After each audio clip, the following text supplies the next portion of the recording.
Hello, everybody, and welcome to episode number 101 of Confessions of a Market Maker. I'm your co-host, Ray, aka All Day Ray, aka Uncle Ray Ray, and I'm joined here by my decadent co-host, former market maker of 20 years and current day retail trader, the man who has more stories than Forrest Gump, the brown Tom Selleck lookalike. JJ, how's it going, man? Good, brother. How you doing? I'm doing good, man. I'm doing great. And our guest today is a full-time trader, educator, and author of the highly regarded book, Technical Analysis Using Multiple Timeframes, and the soon-to-be released Maximize Trading Gains with Anchored Vwap. His expertise has been achieved over a 30-year period of trading and market analysis. The second time appearing on the podcast, Mr. Only Price Pays. You guys already know who I'm talking about, Brian Shannon. Brian, how's it going, Hey, man? good. Thanks for having me on. So this is Confessions of a Market Maker 101. 101, Brian. Indeed. Yes, yes, Indeed. sir, man. And first things first, Brian, before we jump into Anchored VWAP talk, the new book, market, I wanted to start it off asking if you're still growing weed because I still haven't received my package in the mail. That was something that, actually I did grow some this year too, but it's kind of been a hobby of mine. The funny thing is that I don't even smoke it anymore. I have been 100% sober since November of 2021. Awesome. So I just kind of grow it as a hobby and give it to friends. But, I seem to be better at growing that than, they come out better than my tomato plants or my cucumbers or anything like that. I've kind of always grown stuff and, that was the forbidden plant to grow. But it's legal here in Colorado to do it. So I experimented with it and, had pretty good success. That's awesome, man. Cool hobby. That's cool to hear the like the sober bit. I used to I mean I don't really smoke too much anymore neither. People are such on like this big kick about like getting good sleep. And when Yeah. I was seeing the effects it has on like maybe like you're not getting good enough sleep and stuff like that, I started kind of reconsidering some of these things. How you been feeling since you said you've been sober since November? Well, the new book is done. It's been out. It kind of sold out the first round because Amazon doesn't let me send in a ton of supply at once. But I would have never been able to get that book done had it not been for the state of mind that I was in over the last year and a half. Just being able to focus so much better, my attention span, my sleep. I mean, I can't tell you how many good ways it has affected my life, just my mood, my overall cognition. It's really it made me wonder why it took so long to get there. I did quit one time. I hadn't drank for 14 years once. Oh wow. Um, yeah, but then I turned 15, and that's when it all started. So Good one. That's awesome. All right, so let's talk. And just a note to the listeners. We're going to jump into Brian's background. We're not going to jump into Brian's background too much. We covered that in episode 45, so you guys can go back, listen to that. That was the first episode we had him on. All right, so Brian, let's talk some Anchored VWAP. I know many are yeah, really. I got to plug it, right? So Yeah, let's plug it. I'm ready. I got questions too. So new book, hardcover, all these color charts inside there. It's I'm pretty proud of it. It just came out last week, like I said, and it'll be back in stock on Amazon next week. So yeah, let's talk about it. Let's talk about it. Yeah, I had speaking of it being sold out, I have a European buddy he's a little upset. He wanted me to ask you, is it going to be available to Europe too as well? I don't know if that's just due to the it being out of stock. Well, here's the thing: is to send it into Amazon, they control where it goes. What I've heard some people say is that they've been able, from the UK to log into Amazon.com, I think /US, and order it on the US site when it's in stock. And they told me that the shipping was $15 to the UK, which is a great deal. So it will be in an ebook as well, probably by this weekend. It's cool. kind of an interesting story on. So I'm trying to put it on Apple Books, and the funny thing is, I told people the price of the ebook is $39, And I uploaded to Apple, and they told me that the price, their recommended price is $11.95. I said, well, no, I'm not interested in your recommended price. And I've got to jump through hoops and contact this department and that department to get my price. And I said, well, I would like to get one of your MacBooks for $500. I think you have that priced wrong. I mean, who are they Yeah, no kidding. to price my product? It's insane. It's anyways, I went on a tangent there. It will be on an ebook though, and available in 80 countries here in the next few days. Nice. Excellent. Excellent. Yeah, it's a great book. I've had the pleasure of going through most of it. Awesome. Yeah, no, it's great too with the you able to have the charts in there too to reference it, because I know some of this can maybe get a little hard to conceptualize without seeing the chart too. So the charts are in there for reference. It's great. So I guess for the listeners, Brian, who aren't familiar with Anchored Vwap, could you maybe just give a synopsis of the indicator?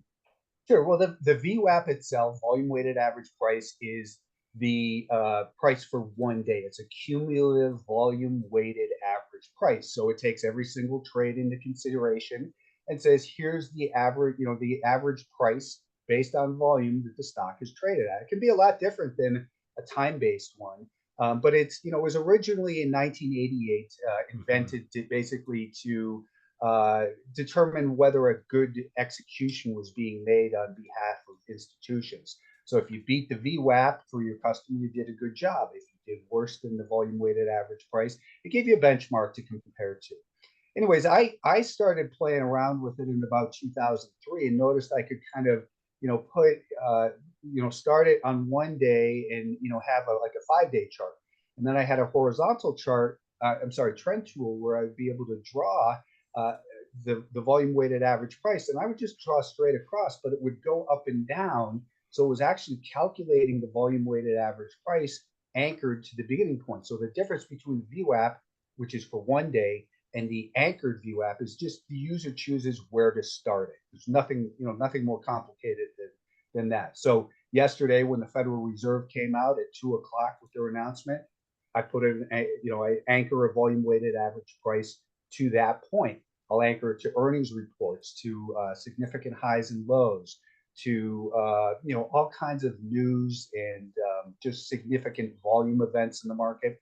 So the anchored volume weighted average price is, again, that same measurement, but from a specific period. So starting from the earnings report, it tells us the absolute supply and demand from that point. Who's in control, buyers or sellers? There's no ambiguity about it. It's 100% objective. It tells you if it's above the volume weighted average price from that earnings report, the buyers are in control. And you'll start to notice that the AVWAP from the earnings report will often act as support on pullbacks. And that's because that's how institutions buy big positions. I tweeted something the other day that, we just saw that Ken Griffin, his hedge fund, the top earning hedge fund ever. Well, not a lot of people remember this or probably even, acknowledged it, noticed it when he was, remember when, what's that woman's name? Maxine Waters brought everyone in front of Congress because of AMC and trading and that.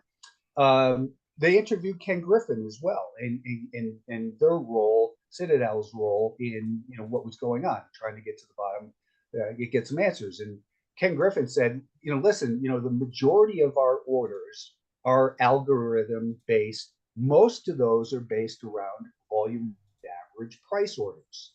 And he went on to say that the volume weighted average price orders can be for a day, week, or even months. So here you've got to put these two pieces together. The person whose fund is the #1 performing fund of all time has just said, this is what we do. And it's not just volume weighted average price for one day.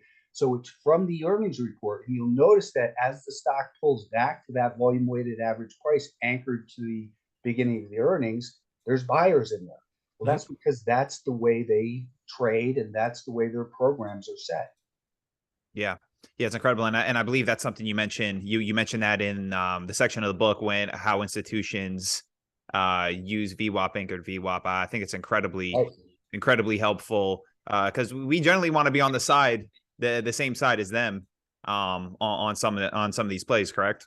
yeah, and it tells us the key levels where we can anticipate that they might take action. So Right. when it pulls back to that level, to me, it's not an automatic place to do business. You read about that as well. Instead, I look at it and say, it's at that level. Here's what typically happens in that area. Now I want to wait for price confirmation that the buyers are actually taking control. As it bounces from that VWAP, then I want to buy the momentum away from it or short the momentum as it bounces from a declining volume weighted average price, and then set my stop underneath the most recent relevant higher low, and let the market do the rest. It's the beauty of it is we can anchor, like I said, from a Federal Reserve meeting at 2 p.m. Eastern. Well, you can also anchor, on a day trader can go into their 1 minute chart for the day. And let's say the stock opens at 100, runs to 105 in the first hour and a half, then it comes down to 102. Well, we can anchor a volume weighted average price off that high at 105 and then see, how sellers react to that and where buyers regain control. The beauty is, whether you're using a 1 minute chart for scalping, you're using a 15-minute for swing trading, or you're using a monthly time frame for your long-term investments, the analysis, just like in all technical analysis, is always the same because of the fractal nature of technical analysis. Yep. I love Yeah. that. I love that. You mentioned that in the book as well. Brian, so I never like put this together, man, but like you're the founder, the inventor of Anchored Vwap. Like that's right. I mean, that's pretty cool, I man. didn't invent it. I have to be clear. There is a Paul Levine kind of invented the Anchored Vwap. His work was really groundbreaking. That was in 1992, I think. It never kind of went anywhere. He died, and his research kind of died with him, unfortunately. I kind of self rediscovered it on Realtic back in 2003 and started Okay. playing around with it. And then in 2000, I think it was 2015, the people at TC 2000 said, "Hey, Brian, take a look at our software. We think it'd be a good one for you to use." I said, you guys have a great reputation. I like your software, but here's what I'm looking for. Realtek wouldn't build this for me, but if you can build a point and click anchored volume weighted average price on all time frames, I'm done. I'm yours. I'm going to come trade. I'm going to do my videos on your software. And they built it. They built it. I Nice. mean, within 2 weeks, it was crazy.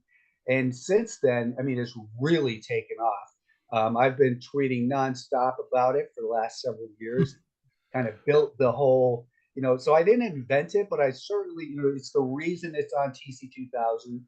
I'm Yeah. the reason it's on TrendSpider and a number of other ones. So I'm the adopted father of it. I'll take credit for that. Well, Adopted father. Yeah. yeah, I remember you came into our trading room and did a a seminar on Anchored VWAP, and after that, I wasn't really much of a candle trader before.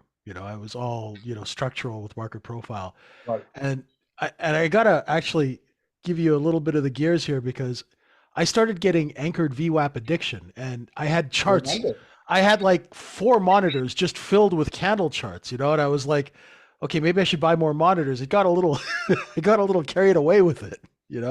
But it's fascinating how you can anchor it to a high or a low or to a Fed thing or a news event, and how responsive it is.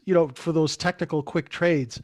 Of course, size is going to break levels, but this is really fascinating to watch the reaction at different places to anchor. You know. JJ, I remember that, and I remember like after that, the next week, you're like, "Oh my God, this is amazing!" I know. It was so fun to see, and Yeah. it's really. I hope that's what this book does as well, is it really opens a lot more people's eyes. Because honestly, I've never met anyone who has given it a legitimate look and said, "Okay, I'm going to study this," and they haven't adopted it as a primary piece of their analysis. Exactly. It's not a it's not a math based there's nothing wrong with a lot of the other oscillators and indicators out there, but this one is just based on actual supply and demand. And you can't say Exactly. that about a Yeah. lot of tools. There's a lot The, of, go ahead. there's, sorry to interrupt. I'm jumping ahead.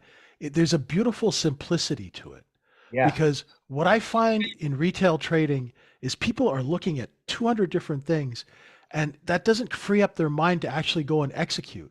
It'd be like if you ever saw Muhammad Ali fight, he wouldn't be going, the trajectory of this punch is going to hit the guy here, and maybe I should. No, it came natural, because that execution has to flow naturally. And if you're looking at too many things, you're getting jammed up and getting chopped up and things like that. This kind of cuts through a lot of that, and Yeah. the I think you simplicity guys of that. know, one of that I'm a big fan of these market quotes, and one of my favorites is simplicity is the market's greatest disguise. Mhm. People will try to complicate it, and they'll say, well, I'm looking for the advanced material. Like, Exactly. you don't need the advanced material. The advanced Yeah. material is that it's simple. That's the Exactly. advanced knowledge. Yeah. Yep. Sorry, Ray. Go ahead. No, it's good. It's good stuff. Yeah. And I think that just like transcends like any field, right? Like the people who are like the top performers, they know how to simplify things, to just make it digestible. I'm just going to take a quick second here to shout out our sponsors of the podcast, Apex Trader and Top Step Funding. Any listener of this podcast that has the skills to pass an evaluation can become a prop trader fully funded by either Apex or Top Step Funding, our own micro e-futures trading community. Many members who are now fully funded. No need to trade with your own money. You can keep 90% of the profits. To learn more, you can visit our website at microefutures.com. Definitely. JJ, I know you're like this too, man. Like with the Anchored Vwap, I'm reading the book, Brian, and hearing you talk about like market structure, supply, demand, and like when I was first learning from JJ, this was the same type of concepts he was teaching me, and you can see this with Anchored Vwap, which I really like. So can you maybe just speak to that, like the supply demand aspect? Well, actually, what the thing is too, that I had the book is in three sections. One, the first section is kind of theoretical, get to be familiar with the components, price, volume, and time, how they come together elegantly as a volume weighted average price that's cumulative and follows price action. The second is really the meat of it, which is the strategies. And I think I should know this, probably 8 or 9 different strategies that you can use, tomorrow. And then the third part, there's 3 little appendices. One is about market structure. One is about moving averages and the 5-day moving averages I like to use to kind of catch people up. But the market is supply and demand. One of the things that that I've always used as a really good example of the psychology of the supply and demand is, for instance, the 50-day moving average. Most people look at the 50-day moving average and say, hey, the stock's pulling back to the 50-day moving average. That's support. I'm going to buy there. It's a potential level of support. We know this, right? Why is it a potential level of support? If you think about the stock that pulled back from $80 a share to 72, where that 50-day moving average is. Well, there were some hedge funds that were selling it short up at 80 and 78 because it was 2 standard deviations or whatever their reason was. And they say, we're going to short it because it should pull back down to the 50-day moving average. That's our projection. We'll start to cover in there. So the shorts stop shorting. That's less supply. They start to cover. There's more demand. An institution that owns the stock at 65, and it ran up to 80, well, they say, let's lighten some of this exposure. Sell when we can, not when we have to. And they say, well, we're going to stop selling, if it gets within 1 standard deviation of the 50-day moving average. So they, add supply, then they stop the supply. Other people start, continue to sell it. Maybe some late people are shorting it down to that level. And then that same institution said, okay, well, I sold 500,000 shares at higher prices. Now I want there to be support at the 50-day moving average. So I'm going to stick a bid in, and I'm going to replace up to 200,000 of those shares. Exactly. So they're kind of forcing the demand in there as well to help create that perception. So again, the short stop selling, they start to cover. The long institution stopped selling, he starts to add to his position. Starts to Less bid. supply, more demand. Sideline cash comes in and says, Yep. hey, it's at the 50-day moving average. I'm going to stick a bid in there. So that's what we have, and that's what people have to remember about supply and demand is it's not just it's not just patterns that we remember on a chart. And it's not just, hey, pull back to the moving average, I'm buying it. Why does that become support? Why does that supply and demand, or how does that supply and demand transition into support and resistance? Mm-hmm. Yeah, Definitely. exactly. Yeah. Sorry. Like I always say to these guys, when the market falls to a certain level, like say a standard deviation, you get people covering, you get people bidding there. And then once that supply, because the supply is not coming in fast enough to satisfy that demand, then, supply starts running out on the bid, people start taking the offer, and that gets those price chasers in, Yep. right? And then boom, that's when you get that reaction, right? Because, I always say a lack of supply creates demand, right? In these markets, it's the best thing to do. Because when I was squeezing stocks myself, because we'd have all the insiders, I just tell them, okay, don't sell anything. Watch, I'm just going to take it all in. Like, you retail a stock out between 5 and 7, dip it under 5, buy back 1 million shares, you the buying retention, Right. and then boom, when you go through $8, it's just like a hot knife through butter. Yeah. You know. So again, it's the 50-day moving average is easiest to describe because most people look at that. But it could also be a 61.8% retracement. It could be because there's a moon cycle, and some people look at that. And it's also though the psychology of the anchored volume weighted average price, and that's the thing that a lot of people have looked at the anchored VWAP and said, well, that's probably a coincidence. So I always make these tweets that joke about, hey, here's another coincidence. It just nailed it and then just continued from there. But it's about understanding how other participants perceive risk in key levels, so that we can then say, okay, that's a level of interest at that pullback to the volume weighted average price. But it doesn't mean I'm going to buy there. It means I'm going to start to look at it on a shorter term time frame and look for the evidence that the buyers are in fact gaining control. Is it starting to stabilize a little bit? Has it made a short term higher high? And if so, I buy there with a stop below the most recent relevant higher low. And then again, if it pulled back from 80 to 72, well, I'm going to buy it at 72.65. And if it goes and breaks out at 80, I'm absolutely going to sell some on the breakout, because the breakout chasers are late. The smart money bought as it was either, if you're an institution, you kind of have to buy the pullback. But for, unless you're trading, hundreds of millions of dollars, there's no reason to put your money at risk. Let other people do the dirty work in that area. And then as the trend emerges on the shortest term time frame, that's where you participate and manage risk. And that's it. That's our job. It's pretty simple. Yep. Nice. Yep. I love it. And I love the in the book, like the market psychology like sections after some of the it really gets you to think critically, like you said. Okay, I'm not just going to buy when we retest anchored VWAP. Like, what is the cumulative, like, what would you be feeling if you were long or short here and et cetera, and just like not just automatically buying, getting to think critically. I really appreciated that part as well. Thanks for that reminder, because I've meant to bring that up, is that each strategy in every chapter has some of the psychology. In fact, it says psychology, and it also has risk management. And there's examples of trades that didn't work, which I think is key, because most books, they're just like, hey, look how easy it is. They all work. But if you have a stop, who cares? They don't all have to be perfect. That's not reality. It's about limiting your risk and understanding why the trend may have reversed, so that you can just have confidence in what you do in the market. And that's a great feeling, and it comes from knowledge of understanding psychology of what makes the market work and how people respond in different areas. Yeah, exactly. Because it really is not just an anchored VWAP book. I mean, that's the crux of it. But you have the risk, the psychology, and like that's awesome. That's great. I know, Brian, you spoke a little bit about some of the places earlier in the podcast to anchor VWAP to highs, lows, Fed events, news events, things like that. Yep.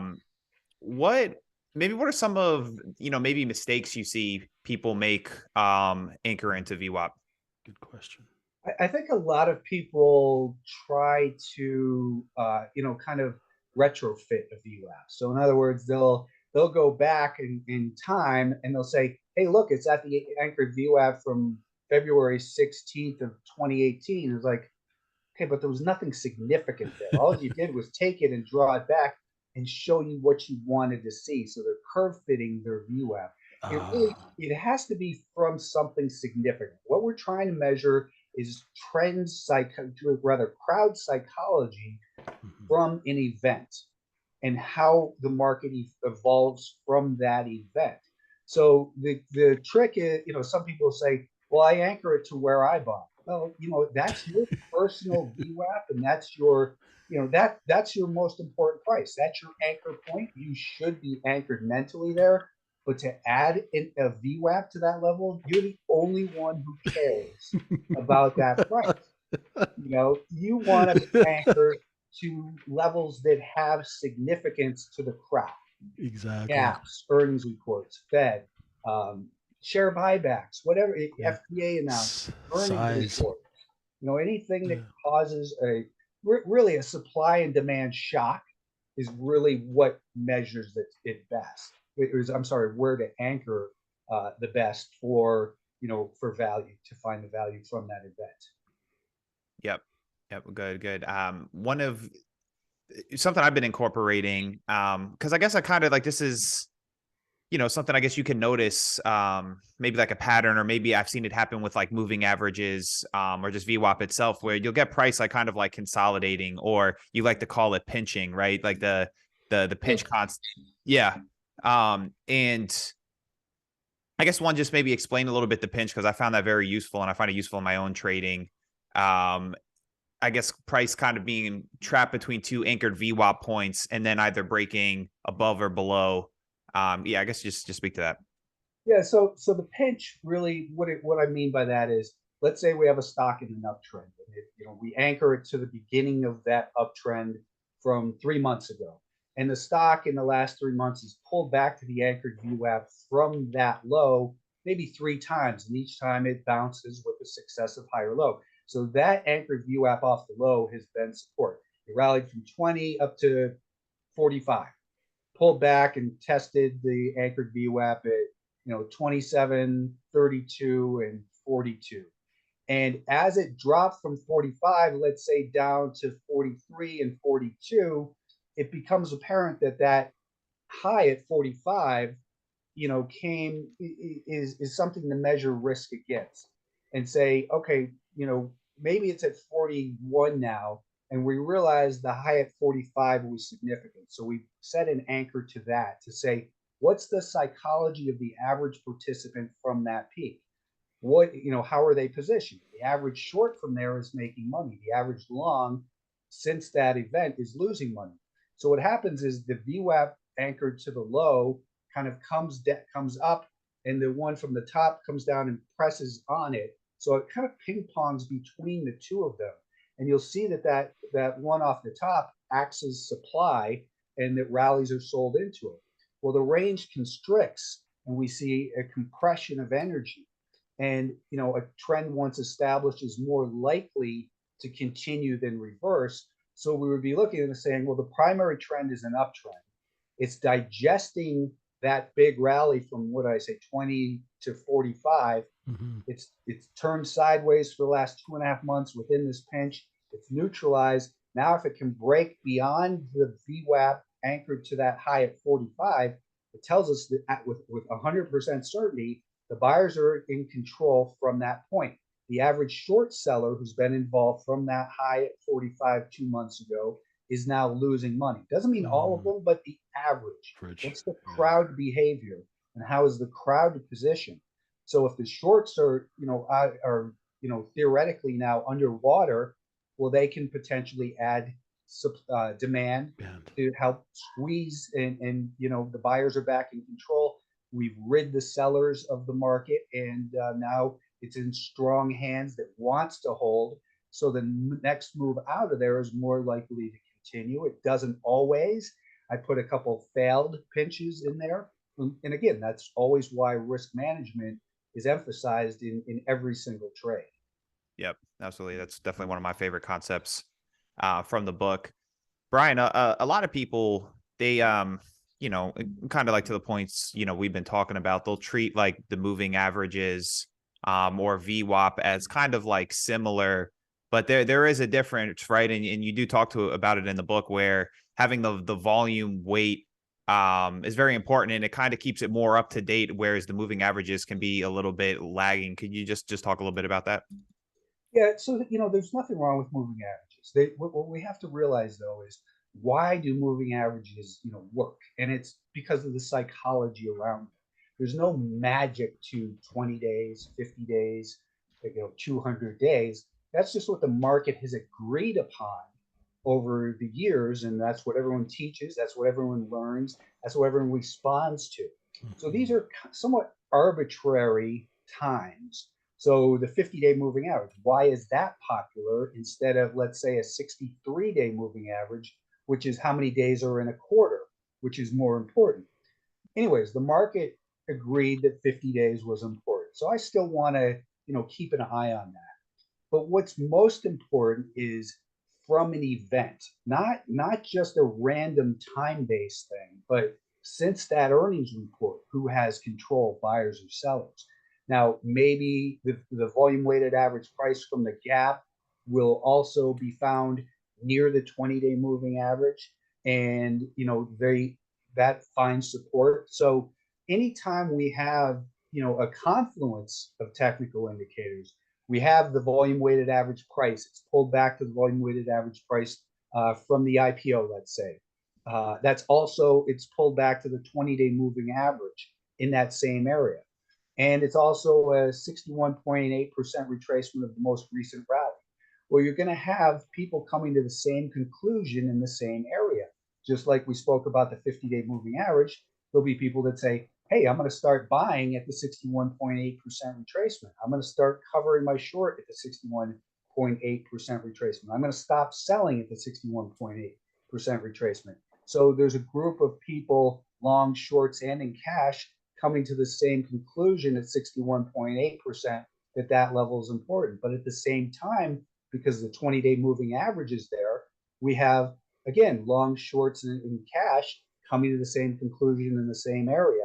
And then the anchored VWAP from that area all coming together, that kind of magnifies the importance of that level, because we have maybe just the Fibonacci trader who looks at nothing else, but he's coming up to that decision in that area, and the VWAP trader. And then you've got to say, well, where do we stop adding indicators? And because do we need everything to be lined up? I think that the answer there is, again, simplicity, and we want to know what do other people value? What are the more common events, technical indicators and events? So adding the kurtosis or Adam's pitchfork or the moon cycles, there's a small group of people that look at that, but it's not enough to really sway the crowd as much. Yep.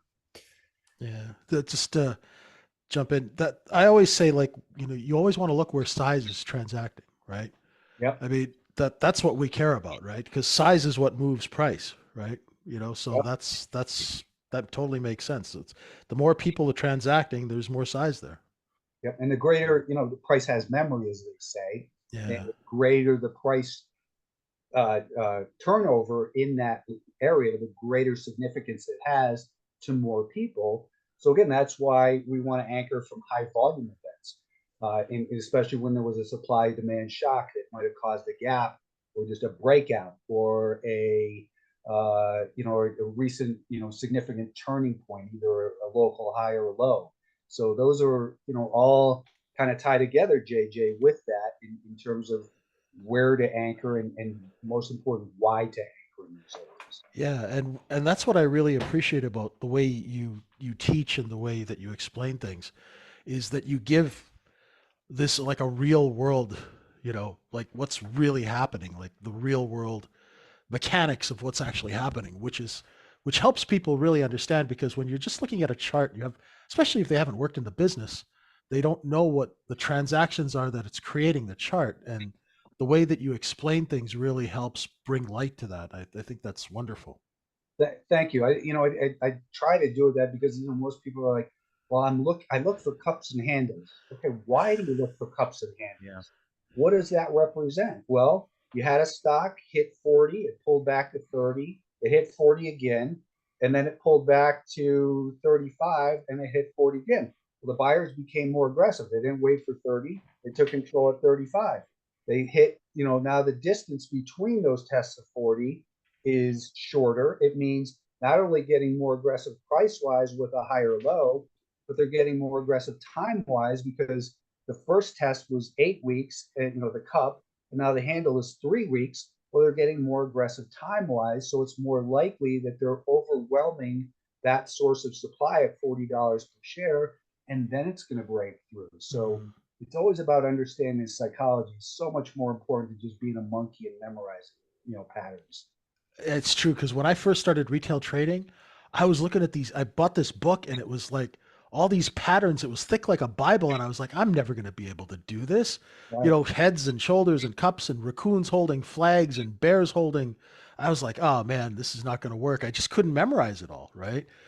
And so it's really, I'm grateful that I think a other lot of people. people get hung up in candlestick terminology as well. Whoa. The three marching soldiers and the Yeah, like spinning top, and it's all useless in my mind. it's just so hard to memorize it all and then react to it when you see it in real time. That Well, my argument is you don't need to, yeah, because by the time that spinning top is done spinning on your daily chart, yeah, you already know what's going on because you've been observing it on a shorter term time frame. yeah, You understand what built that candle on the daily time frame by observing intraday, and it's about using multiple time frames together to look inside the action to get a better understanding of what that bigger picture means. exactly. And just so I don't want to upset the candle traders out there. Just saying that I couldn't memorize it. It's, Well, it, yeah, I don't just want to adds upset them either, right? Yeah. I'm sorry, Ray. The bottom line is, we've all got our ways of Hmm. professionals who've been doing it a while, who are profitable. We know it works for us. Yeah. If it helps you to memorize, 500 patterns, that's what you should do. It's there's no dogmatic approach in Yeah. my mind. Some people will say there is, but to me, it's keep it simple, supply and demand. If you have patterns that work for you or candles that you recognize that have helped you make money, keep doing that. If it works, do it. Hmm. Yeah, I'm with you guys. I think it just adds to the complexity of it. Um, Much more simpler. Just just take the simple approach, I think. Yeah. But uh, we got a group of degenerate listeners, Brian, and I know they're wondering if Anchored VWAP works with maybe some of these more volatile assets, crypto, maybe some like low float type of stocks. Is there anything that Anchored VWAP isn't applicable to? Not that I've seen, truthfully. I mean, if it's got price, time, and volume, it can be used and used effectively. Now, when you're day trading some of these, super volatile stocks, well, anchoring a volume weighted average price year to date when we're now 22 days into the market, that's not going to help you. Yeah. Since their last earnings report 3 months ago, that's not going to help you. If you're day trading, you should be on a 1 minute chart, and you should anchor it to the beginning of the day. You should, if it had a big overnight range, well, you should have that data in there as well, and say the anchored VWAP from the beginning of the pre-market, from the high of the pre-market, the low of the pre-market, and see how it responds around those times. And then, as the day progresses, it runs up, hits a high at 11:15 a.m., comes down to a low at 12:36. Anchor one off that high, anchor one off that low, and then it's again, it's the personality of the stock kind of, and the trader determine what time frame to analyze the analysis should be done on. But the analysis is the same. That's the beauty of it. Whether it's a 1 minute chart, 10-minute chart, 30-minute, daily, weekly, monthly, it's all the same concept. You only have to learn it once. Yep. It's beautiful. Price, time, and volume. Yeah. That's all you need. That's great. I guess JJ, I don't know if you have any more Anchored VWAP questions specifically. Not so much those, just really. Okay, because I have some, really. yeah, because I have more miscellaneous questions, Brian. I don't know if there's I just have else. one miscellaneous when you're done. We'll get to it. Yeah, I no just wanted to see, Brian, if there's anything else about Anchored VWAP or the book you wanted to get out before we do like a little miscellaneous stuff. That's the book. I've got to promote it. So it's, you know, it was on Amazon last week. They sold out. There'll be new ones in next week. So, you know, look for it on Amazon. Yep. And I can vouch for it myself. We don't have anyone on the podcast that we don't like or we don't vouch for. So definitely, it's some real good stuff. And like I mentioned to you before, Brian, before the podcast, you've been humongous influence on my own trading. So appreciate you coming on. I guess we'll start with this, some of the miscellaneous stuff, and we'll get you out of here.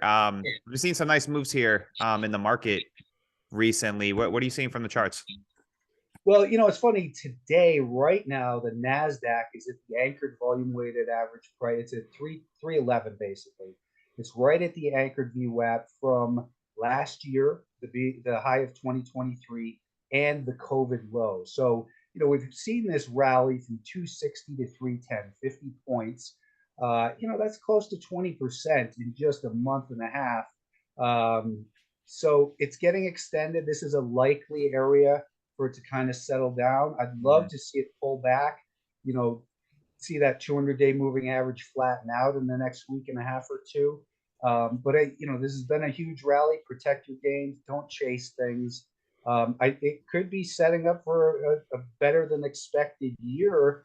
But at the same time, you know, it's not going to go straight up. So protect these gains you have now, and just, you know, stick to your time frame, whatever that may be. Excellent. Brian, did you have any challenges writing the book? I can imagine it could be difficult, I guess, putting some of this into words and stuff. Yeah, I mean, one, I'm not a natural born writer, and I tend to have a little bit, I think like most traders, have some ADD. So, you know, I first discussed writing the book about 5 years, might have even been 6 years ago. I'm embarrassed to admit. And I came home from this meeting. I was like, okay, I'm going to write I wrote down a bunch of notes, kind of a little bit of an outline. I was like, cool, I got that done. And I didn't do anything for 6 months. And then I would go, okay, I got to do something there. I write an intro. Okay, great. You know, and my writing process was, okay, I'm going to sit down on the weekend where it's quiet. I'm just going to open a Word document and start writing. Well, I'd write 2 sentences, then I'd check my email, see what's going on Twitter, write a sentence, go get a sandwich, you know, and then at the end of the day, I'm like, oh yeah, I've been writing all day. And, you know, I've got about eight sentences. And that was my process for 5 years, until about a year ago, I really kind of got serious and just said, it's obviously not doing it itself. I gotta commit here. And man, it's a lot of work. I'm glad it's done. I was very meticulous about the way it was written, what was included. So I wish it was done years ago, but it was done when it was supposed to be. Yeah, perfect. I was thinking too, like as I'm reading it, like because you have the chart examples and stuff. Like, how was it? Was it like time consuming picking out like chart examples, or was that like the easy part, like getting the charts on there? Yeah. Easy part. Yeah. Because I kind of had an outline. I knew what my chapters were going to be. So I just put a little note next to my computer with those, and I would remind, you know, I go through thousands of charts every day. So when I saw a good example, I would just, you know, kind of take a note of that. Or if I saw an example that didn't look good, I would, you know, capture that and throw it in a folder. That was a part of the problem too, is that I would just throw it in a folder, and then I'd be like, well, what are all these charts? Now I got to go organize them. So that was another issue with writing, is my organizational skills. But that was definitely the easy part, Ray. Excellent, excellent.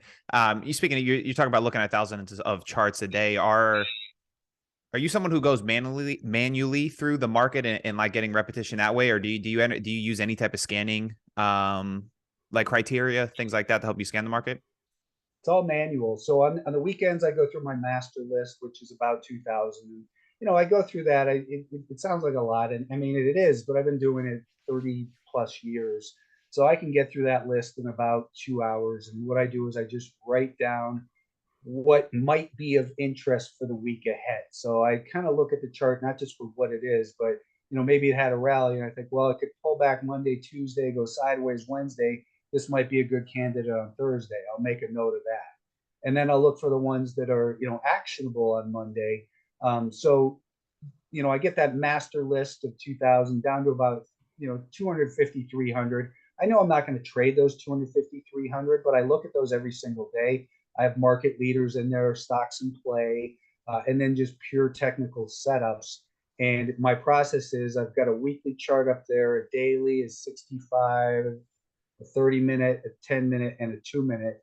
So when I go through the chart, it populates on all 6 time frames, and I can go through that list really quick. I get my list down like this for the day. I make circles on the ones I like the best. I set a ton of alerts, and then market opens. I'm focused on 1 or 2 of those. I ignore my alerts for the most part. Then I go back and reset them. So that's kind of the process. Excellent. I think of like athletes, right? And like athletes, they have like a peak year to where they're at the top of their game, right? And obviously like with age, it's part of the game, but with trading, we can trade for a long time. You're 30 years plus in the game, Brian. Do you feel like you're at your sharpest that you've been as a trader, or do you think there's like maybe like a sweet spot for traders? I was really happy with the way I performed last year, in terms of not my overall number. I mean, my number was good, but it wasn't exceptional. It didn't blow the lights out. But I really worked on a lot of things that, just sitting on my hands a lot more. There's a certain level of maturity that comes with 30 plus years of experience, you would think, and finally I'm there. So to me, I think that my peak years are kind of similar to an athlete, Okay. in that when you're maybe in your late 20s, early 30s, where you're super hungry, you don't have a lot, maybe you're swinging for the fences, you've got enough experience to know you've got to cut your losers, but you're really able to swing for the fences. And now, I'm 55 years old. My goals have changed a little bit. I've got a nest egg. I want to protect that. I obviously want to grow it as much as possible, but my risk tolerance, my position sizing, they're all down compared to what would have been my, elite performance years. Now it's just more steady, risk averse, but still aggressive. Nice. Makes a lot of sense. You don't look 55, Brian. You look good, man. You do. I Yeah. wouldn't have guessed that. And I guess maybe this leads into this, man. What are some of your favorite outdoor activities in the beautiful state of Colorado you live in? Well, it's ski season and we're getting a shit ton of snow, so that's first and foremost.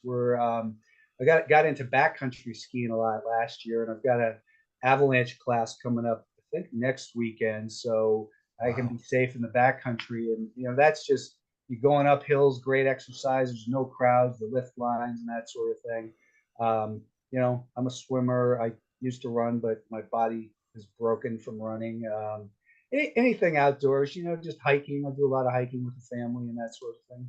Yeah, awesome, man. Because I sometimes, man, like just being at the screens for so long, like I feel like a zombie, like just got to get outside, do something. I think it's vital for traders, right? Like just have some type of activity in your life. I think Yeah. at least. Yeah. We need that. I mean, everyone does. We need balance, and we need, as you started the conversation, rest is a superpower. Being well rested, not being hungover, coming to the computer, half-ass plan. That makes a huge difference. Yeah.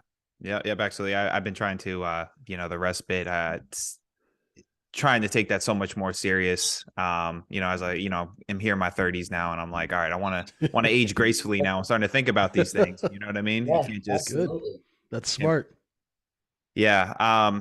Brian, why is it so hard for traders? And you know, like we mentioned, we have a trading room and stuff, and I see this all the time. Why is it so hard for traders just to focus strictly on price? Why do you think that's so hard? I think that it's something about the mind. We just want a reason for things. You know, we're intellectual creatures, and we want to know why. You know, for me, the transition away from that was somewhat of a difficult one. But you know, it's something I did over 20 years ago. I mean, I don't even know what channel to tune into if I want to look at CNBC. I don't know what channel it is. I truthfully, I would have to scroll through and go, oh, I know it's in the 300s. But you know, we want to know why, and I used to lose money with my opinions and wanting to know why. I finally, learned, hey, you know what, the market doesn't care what I think. So I'm not going to overthink it. I'm going to look at price action. This is a business of price. Only price pays. The market, I can write an op-ed. 12 people are going to read it. 6 are going to agree. 6 people are going to disagree. Some people want to argue with price action. I'll put up a tweet and say, yeah, but Brian, what about this? What about that? I don't see that on my chart. I'm not interested. I'm not interested in discussion. I'm not interested in the devil's advocate, argument. I've been doing this long enough. If I'm wrong, the market's going to tell me. It's based on price action. And you can say, well, it's because I told you so about that chipset that was delayed in Taiwan on a boat, and whatever, Jude. Yeah. I really appreciate that mentality. It's like just blocking out all the noise, and I think it does take like a discipline. It really does, having that something I try and be super strict with myself as well. JJ, you had a question? Yeah, from Pierre in our room, about a good old Pierre. The understanding market structures chart that you had, with the accumulation markup distribution. He wanted me to ask what stage do you think we're in right now? No, that's a good question, and one I get a lot. And here's kind of the thing about that chart. I think that, first, to answer the question, I think we're probably, if you're looking at the SPY, we're in 1-3, maybe 2-1. So we're late accumulation, possibly heading into markup. We've still got a declining 200-day moving average, so that tells me don't really trust it yet. Maybe we get a pullback, the 200-day moving average flattens out, then we make higher highs and higher lows. But what I want to point out here is kind of similar to what we spoke about cups and handles and candles and that sort of thing, is that a lot of people become obsessed with, well, what stage are we in? And it's a transition progress. It's a transition from 4-3 to 1-1 to 1-2 to 1-3 to 2-1. And it's not like all of a sudden it just goes to 2-1. That means buy and hold. It's how it got there. Yeah. It's more important is the action of the individual stocks for me. I'm not an investor looking to allocate my 401k to a growth fund. It's about trading stocks. So I look at it more on an individual stock basis. And even if it's in 1-3, I might take a long trade, anticipating that it's going to break higher based on what I'm seeing. So it's not just about where the puck is, it's where it's going, right? It's about anticipation. Good stuff. Thank you so much. Yeah, thanks, Excellent. Pierre. Excellent. Yeah, shout out to Pierre. All right, that's going to conclude today's episode of Confessions of a Market Maker. If you guys enjoyed this episode, could you please rate and review it for us? If you'd like to join a supportive and professional community of traders, you can join us at microefutures.com. Brian, I know we plugged the book a couple of times here, but is there anything else you want the listeners to know, or where they can find you? Best place is generally on Twitter at Alpha Trends, ALPHATRENDS. I post a lot there. So that's the best place. Thanks for having me on, guys. You guys are great. You always have great questions, and I respect your market knowledge. It's good to have educated questions. Awesome, Thank you so much for being with us. Yeah, it means a lot for us, you coming on. So for Brian Shannon, I'm Paulie Walnuts. He's the gorilla of House Street. You stops, though. We